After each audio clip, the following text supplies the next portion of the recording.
Hey, happy Tuesday, my warriors. So this video today, I thought I would kind of give you a look into the life of a healthcare professional right now amidst this coronavirus or COVID-19, however you want to call it, outbreak. As of right now, where I work in skilled nursing. I work in a skilled nursing subacute rehab facility.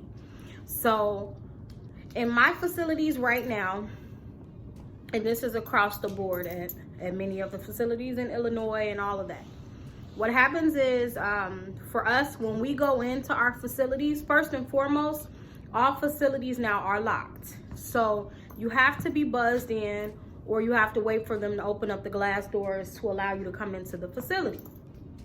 Then after that, stop, babe. Then after that, you have to stop and have your vitals checked. More so than anything, they take your temperature. Now, the part that's crazy, y'all, is that oftentimes it's the receptionist who will take the temperature, and a person who is non-clinical is taking your temp. The crazy part is that a good bit of the time here lately, they don't even have a proper the application covers and all of that over thermometer. So you know damn well I'm not gonna let you take my temp without having a proper cover. And then either the receptionist is fumbling with the thermometer, don't know how to work it. And then even crazier, I've been at one facility where the receptionist really didn't even know the temp to look for. I'm like, how you know whether or not it's a fever? Now I know because I'm clinical. But it's like, it's a scary thing to think about, that when you are not properly educated and trained, but you're the front person. You're right there manning this situation. So once you come in, you get your temperature check, sign a form, a paperwork basically stating that whether or not you felt any sick or flu-like symptoms, coughing, sore throat, all that kind of things. If you do put, you know what I'm saying, yes, that you have, they're not going to let you come in there and work. Basically, for us, you'll get turned around, and you have to be quarantined for 2 weeks, or based on HR, your HR department. After that, what's going on now in my facilities are every patient now is quarantined to their room. There is no more coming out to eat in the dining rooms. There is no more congregating in common areas. Everybody has to be quarantined to the room, all patients. What that means for staff, for my staff, is that all my therapists now have to treat bedside, including myself on days that I treat and see patients. I have to go in their private rooms. What that means for us is that it gets a little harder, I think, especially for my physical therapist, because as an occupational therapist, you can work on ADLs. Meaning, we can work on bathing, dressing, getting your clothes on and all of that. And that's part of our treatment, and that can get a good bit of your time done. The physical therapist focus is definitely more leg strength, gait, walking. And that makes it a little harder because, stop. It makes it a little harder, especially for my patients who may, these hip fractures. We kind of utilize a lot of our equipment to make sure they're as safe and effective and functional, as the highest functional as possible. It's a little harder now having to try to do everything in the room. For the patient now, the problems is that their morale is now decreased. Patient morale is going down because now they're more comfortable laying in the bed, because they don't have to get up now to come get ready for therapy or to come go for meals.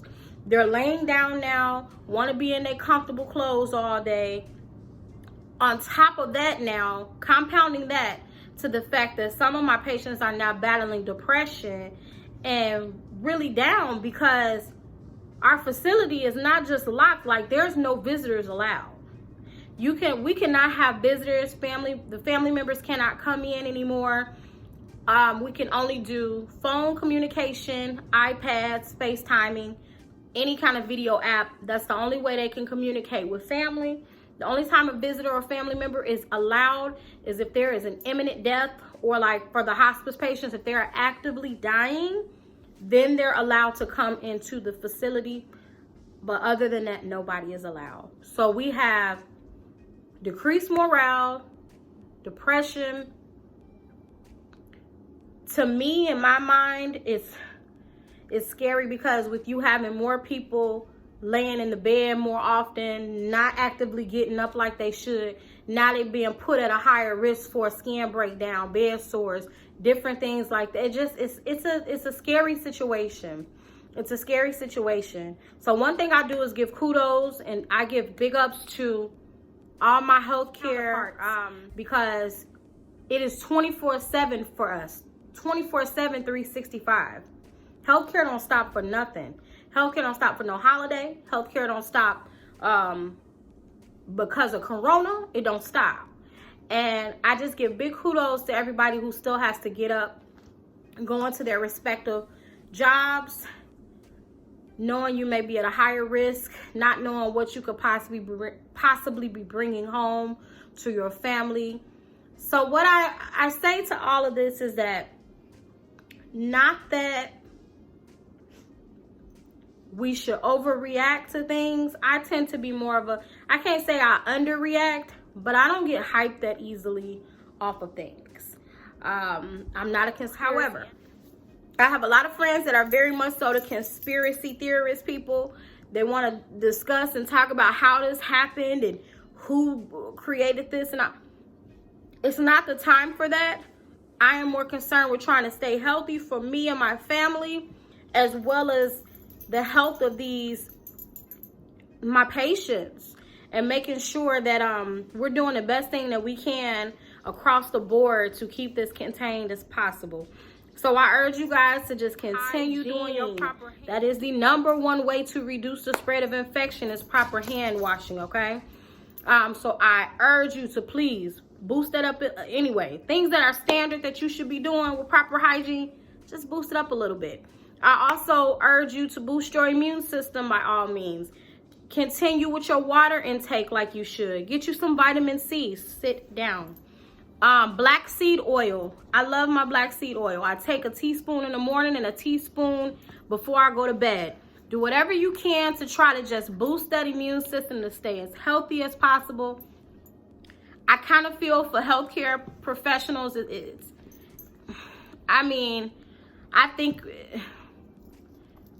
I think it's inevitable that it'll run through us some kind of way. You're going to at least have one person that you know has had it, or you yourself will get it. But the best thing you can do is to just try to stay healthy as possible in the event that you do get it, so that you can fight it off as best as you can. Don't overreact on things. Try your hardest to just do what you have to do. Hysteria and overreacting has never helped the situation at all. Just do your best. I also ask that people be socially responsible. There are still people, knowing the situations that's going on, still are going out clubbing and bar hopping and all of this. They're getting ready to shut all those down anyway. But just think and not be socially irresponsible, knowing how easily transmittable this is, to take your tail out here and to still be putting yourself at a risk, bringing other people along on that journey and all of that, putting everybody at a further risk. So just be responsible, do what you got to do, and we'll fight this. We'll fight through this, y'all. We're going to make it. Everybody going to be okay. We're going to be all right. Okay? So do good to others. Definitely do good to yourselves.